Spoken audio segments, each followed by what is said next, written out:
What's doing? Welcome to another episode. This one's a bit more of a technical one again. Don't know if you guys like these, make sure you let me know. But let's go and have a look.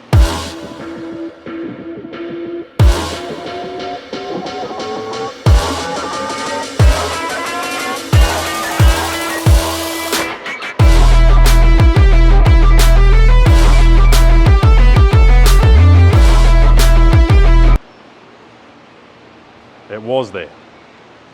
We did have a car in here earlier. It's a bit of an insurance slash dealership slash owner claim.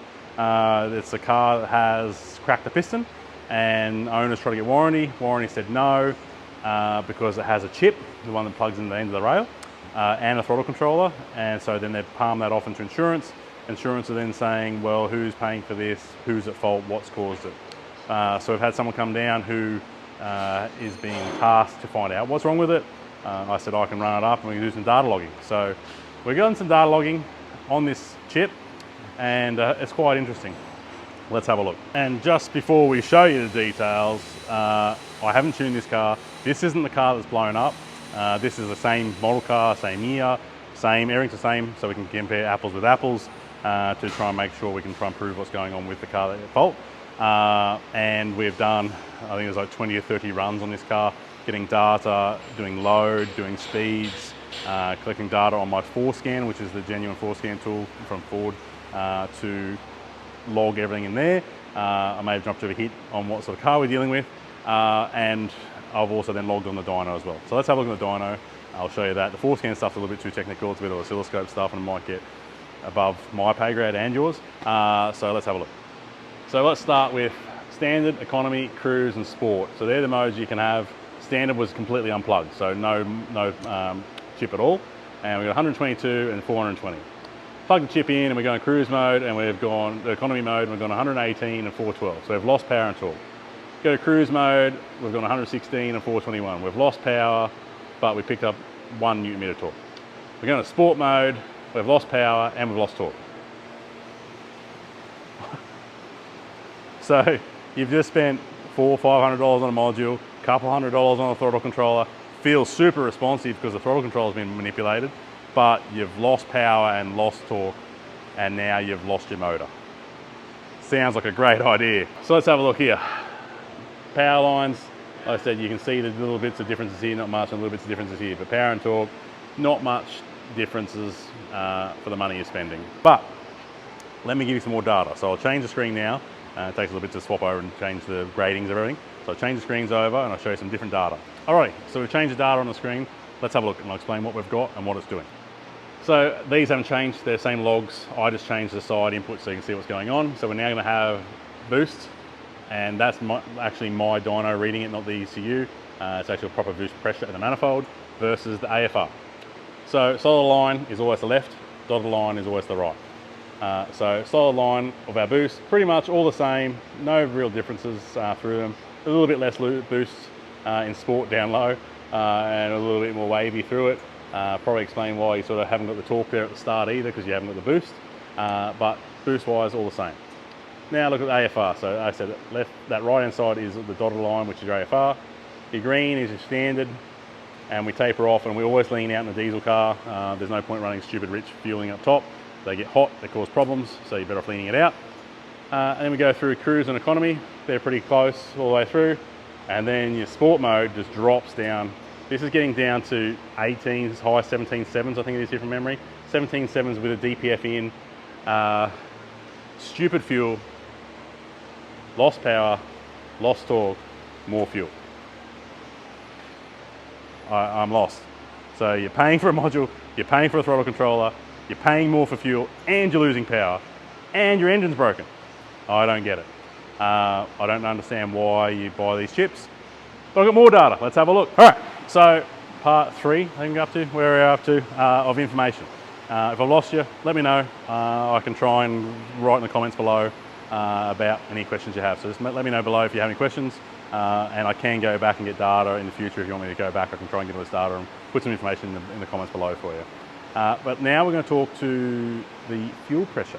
Now let's have a look. This is monitored from the dyno again. I can log that through OBD. I can log the fuel rail pressure. This switch plug thing goes into the fuel rail pressure sensor, and manipulates the signal. So you'll see what it does in a second. So, fuel rate pressure, solid line. So our green line is our standard curve, and through obviously different colours. As you can see, we come up here, green line keeps that nice cool line and tapers off. Our economy mode is spiking stupidly high. Our cruise mode has a little spike, and we spike again up here. And our sport mode loses pressure, gains pressure, loses pressure, gains pressure, and all up and down all over the place. What's the difference in these gaps, you say? 15,000, give or take 10 to 15,000 kPa. Now that's a big number, but let's talk about what that is in PSI. All right, so just on my computer so I can give you exact numbers here. So I'm going on a little dyno laptop so we can see things easy. 10,000 kPa is 1450 PSI. And we go 15,000 kPa, we're talking 2,175 PSI different. What does that mean? That means your pump is surging to try and keep up with what the demanded is or required is of that specific spot, and it can't keep up because that switch module thing is controlling the injectors and the pressure rate to do weird and wonderful things. So the pump is up and down, up and down, up and down. All of a sudden you've got this excess burst of fuel coming into the cylinder, and it's bang. The AFR's there to prove it. It's running way too rich. The boost hasn't changed. The power's gone. You're using more fuel. The fuel rail doesn't know what to do. It's up and down, up and down, up and down. It's not good for the car. Now you might be questioning, hey Shane, you've done 1-to-1, that's not right. No, we did 5 of every mode, and between every 5 we let the car cool down. I've been in this car all day. So 5 of the standard, 5 of the cruise, 5 of the economy, 5 of the sport mode to get an accurate result here, and they're all the same. No matter what we did, it was always the same outcome, and it's astronomical. It's just, I don't know why people waste their money with these things. So yeah, so that's our diesel chip, rail chip things. There's multiple different brands there. I won't mention the name of this one. They all do the same thing. They're all made in China. They're probably all the same place, just different packaging. There can be faults. There can be board malfunctions. There's no safety parameters there. It just manipulates the signal. And that manipulation of signal then creates a problem. And that problem is, in this case, a cracked piston. We've seen other cars do other things, depending on the module. They can do injectors, they can do fuel pumps, they can do the actual rail sensors because they create too much rail pressure and blow them apart. There's just no real safety there for them, and they promise the world, but don't give you anything. You don't make any more power, you don't make any more torque, you're not saving any fuel. It's just cost you, depending on make and model, $400 or $500, and you've just gone backwards. You spend the right money, get a proper tune. Now, whether that be through the factory ECU, whether that be a piggyback, or different brands of those sorts of things as well. We do direct to ECU tuning here, so it's all factory ECU. We change the settings in the ECU, but the factory safety settings are still there. And you can have full standard exhaust, full standard intake, or you can have full off-road race mode and have everything you want to have, knowing the car's safe. We don't chase numbers here either. So yeah, only if I was to tune this car on, say for this one, you may have got a 20 to 30% increase, maybe somewhere around that. Other places claim 30, 40, 50%.